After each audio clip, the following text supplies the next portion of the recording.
Pelo sinal da Santa Cruz, livrai-nos Deus nosso Senhor dos nossos inimigos. Em nome do Pai, e do Filho, e do Espírito Santo. Amém.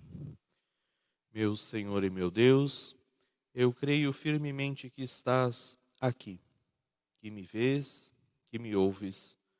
Adoro-te com profunda reverência. Peço-te perdão dos meus pecados e graça para fazer com fruto este tempo de oração. Minha Mãe Imaculada, São José, meu Pai e Senhor, meu anjo da guarda, intercedei por mim.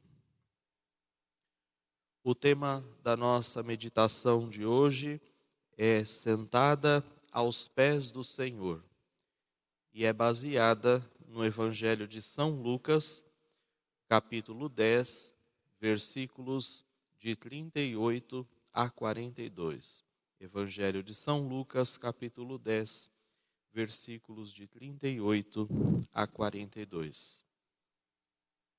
Se nós percorrermos as páginas do Santo Evangelho, dos Santos Evangelhos, nós vamos notar que em 3 momentos diferentes aparecem cenas que relatam a proximidade, a amizade entre Marta, Maria e Lázaro, 3 irmãos, e Jesus, uma família que residia na localidade de Betânia.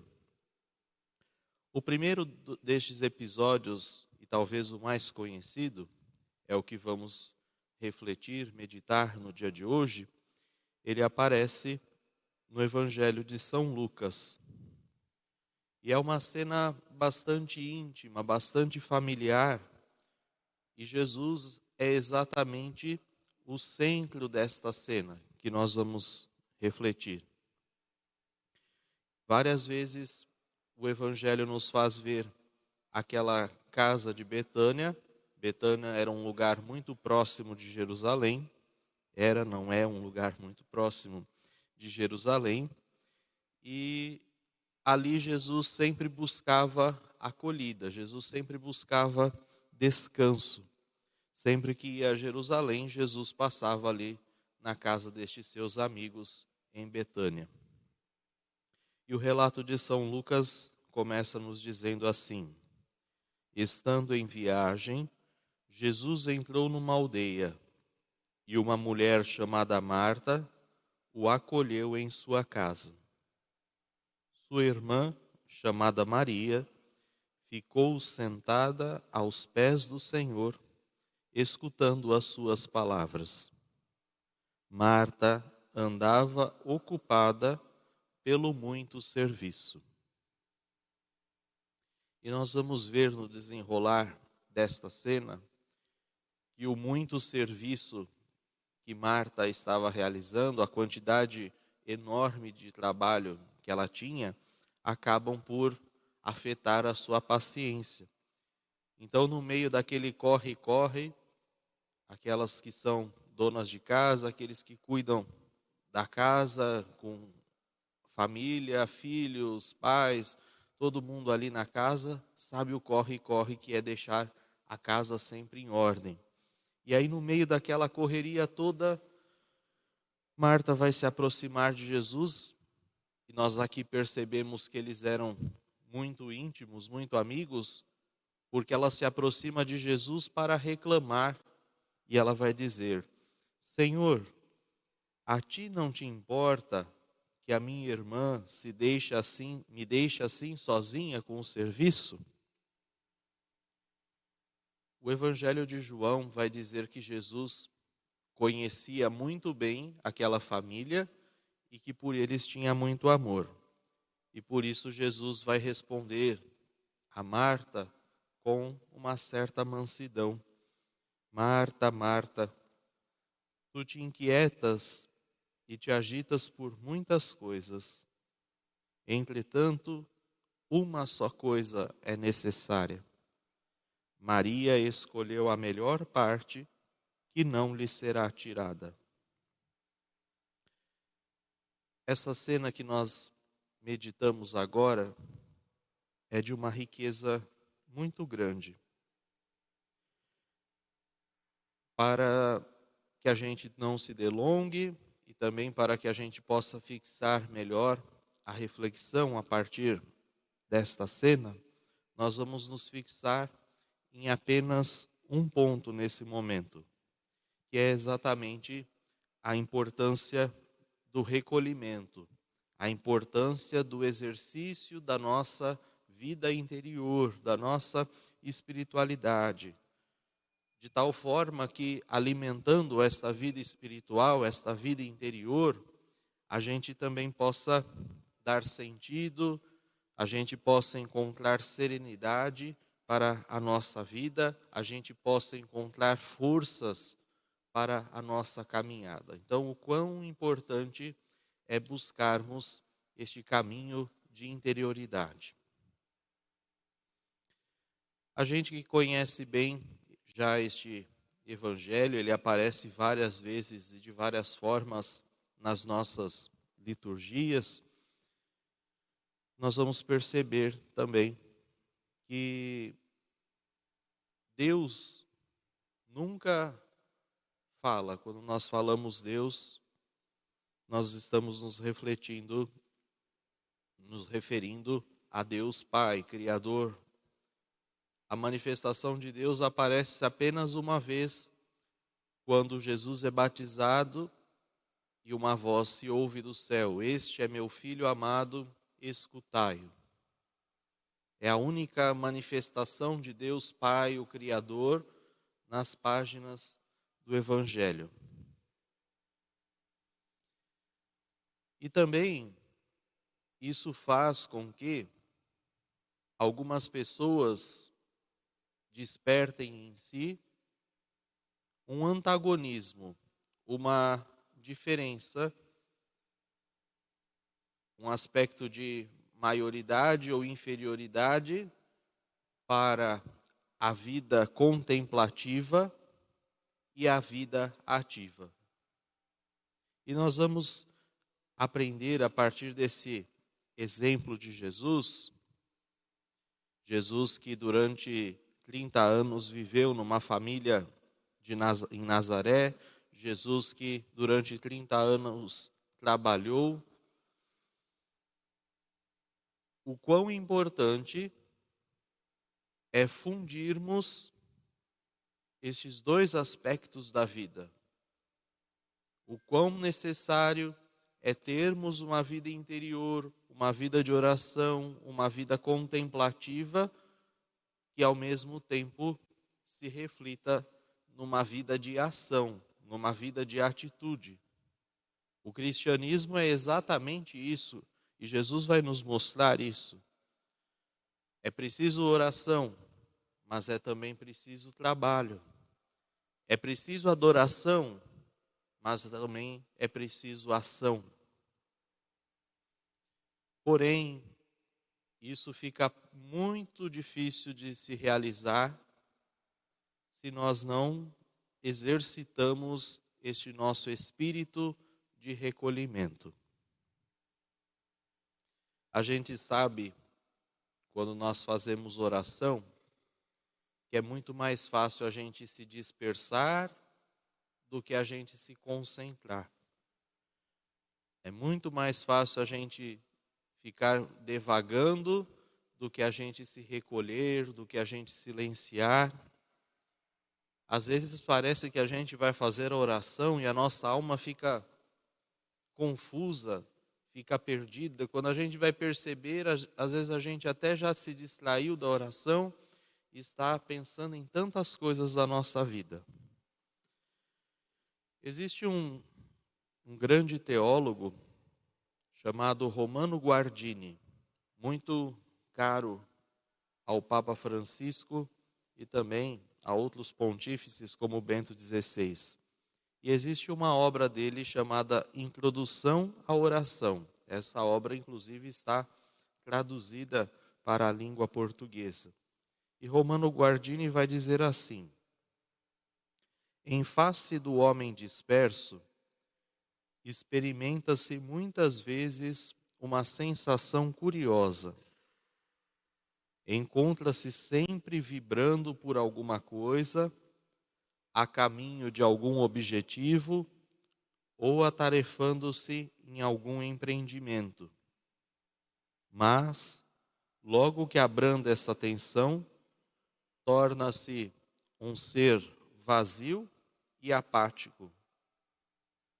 Quando não existe um objeto que o impressione, algum estímulo que o empurre, ou algum incentivo que o acorde, toda a sua atividade afunda-se de vez e apenas existe nele um surpreendente vazio. Isso também nos faz lembrar um pensamento de São Gregório Magno, muitos séculos antes de Romano Guardini, que vai dizer assim: enquanto nossa alma se dissipar em imaginações mundanas, jamais será capaz de contemplar, de orar, porque a cegam tantos obstáculos quanto são os pensamentos que a trazem e a levam. Por isso, o primeiro degrau para que a alma chegue a contemplar o Deus invisível é recolher-se em si mesmo. E como eu dizia, como nos falta este nosso recolhimento interior, como nos falta que pessoalmente a gente se retire, se recolha para realizar os nossos momentos de oração. Como nos faz falta que durante o dia a gente tenha pequenos momentos de reflexão, de silêncio. Como é difícil a gente silenciar nos nossos dias. A gente não consegue ficar em silêncio. Parece que é preciso sempre ter alguma coisa nos alimentando. Às vezes, se está sozinho em casa, a gente precisa ter lá ligado a televisão, o rádio, alguma coisa fazendo barulho para que a gente não se sinta vazio. Quando, na verdade, a gente deveria ocupar esses tempos de paz, de tranquilidade, para silenciar também um pouquinho e ser capaz de ouvir a voz de Deus. Aproveitar esses momentos para que a gente coloque em sintonia o nosso coração com o coração de Deus. Aproveitar esses momentos para que a gente converse com Ele, para que a gente dialogue com Deus. Como é difícil nós fazermos isso. No Antigo Testamento nós temos o relato do profeta Elias. E Elias foi convocado para falar com Deus. Então ele deveria subir ao Monte Horebe para falar com Deus. Quando Elias chegou ali, ele passou a noite numa caverna até que ele ouviu a voz de Deus. Sai e conserva-te em cima do monte, na presença do Senhor. Ele vai passar. Primeiro veio um vento extremamente violento, um grande tremor de terra. Depois veio um fogo ardente, mas Deus não estava nem no vento e nem no fogo, nem no terremoto. Depois que o fogo passou, tudo ficou em silêncio. E então Elias ouviu uma brisa muito suave, e ali estava Deus. Quem desejar ler um pouquinho dessa história, ela está no primeiro livro de Reis, capítulo 19, versículos de 8 a 18. Por isso, a partir dessa passagem, nós vemos que é preciso que nós silenciemos, que nós façamos silêncio para termos este encontro íntimo com Deus. Muitas vezes nós vivemos agitados como Marta. suportamos um turbilhão de pensamentos, de sentimentos. Às vezes parece que a gente tem um enxame de abelhas dentro da nossa cabeça, de tanto barulho que ela faz. E Deus nos pede exatamente o contrário. Ele nos pede calma, Ele nos pede pausa, Ele nos pede momentos de silêncio, momentos em que a gente possa, de fato, se dedicar a Ele. Seja através de uma leitura, seja através de uma oração, de uma meditação, seja através de uma visita breve, quando passamos na frente de uma igreja ao Santíssimo Sacramento, não nos custa nada. Às vezes a gente passa no nosso caminho para o trabalho, para os estudos, para as compras, enfim, no meio das nossas atividades diárias, às vezes a gente passa várias vezes na frente de uma igreja. E não nos custa nada entrar no silêncio daquele templo e passar alguns minutos, pouquinhos que sejam, na frente do Santíssimo Sacramento. Eu acho que eu já contei essa história aqui, mas não custa repetir. Havia um sacerdote que ficava no fundo de uma igreja, no confessionário, atendendo às confissões.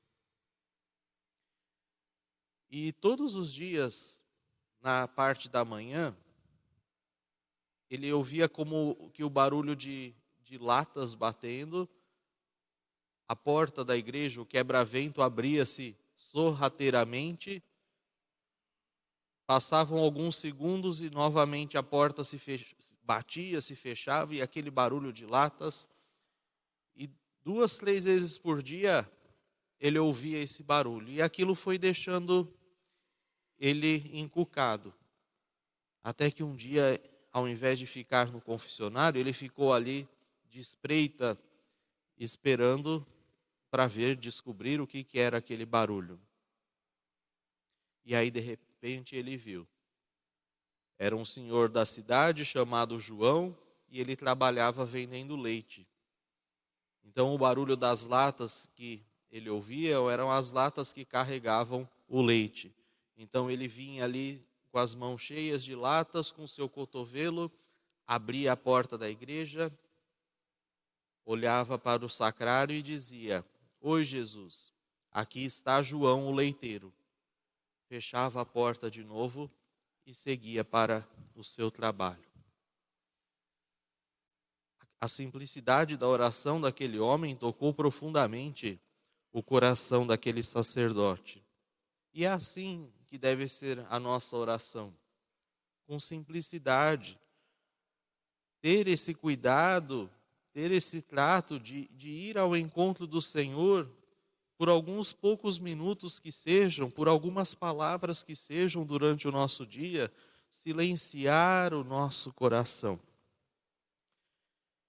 Muitas vezes a gente consegue esses tempos de recolhimento quando a gente vai à igreja, quando a gente participa da Santa Missa, ou se não, como eu disse, quando a gente fica em silêncio diante do sacrário, mas também há aqueles que conseguem fazer isso em casa, durante o seu dia, durante os seus afazeres. É muito importante que bem no começo do dia, nem que seja de forma muito rápida, a gente pelo menos faça um sinal da cruz e ofereça no início do nosso dia, aquele dia, agradeçamos o dom da nossa vida.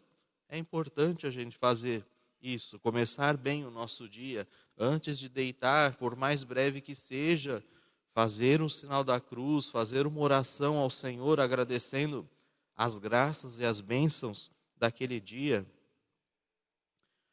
Um monge cartucho, uma alma contemplativa, escrevia: "A luz entra apenas nas almas pacíficas. A tranquilidade é a primeira disposição necessária para se tornarem transparentes as profundezas do espírito. A arte de contemplar as coisas divinas é uma arte calma. Por isso, através desta meditação, nós somos convidados a termos momentos em que devemos ser Maria no nosso dia a dia, estar aos pés de Jesus, reservar alguns momentos do nosso dia a dia para estar aos pés de Jesus, para ouvir, simplesmente ouvirmos em silêncio aquilo que Ele tem a nos falar. E eu concluo com algumas palavras de Bento XVI, no segundo domingo da Quaresma de 2007. Queridos irmãos e irmãs, a oração não é algo acessório ou opcional, mas uma questão de vida ou de morte. Que possamos, a partir destas palavras, iniciando a partir da Santa Missa que vamos participar neste momento, que nós possamos dar a oportunidade para que o Senhor nos fale, para ouvir o Senhor nesta celebração. Amém.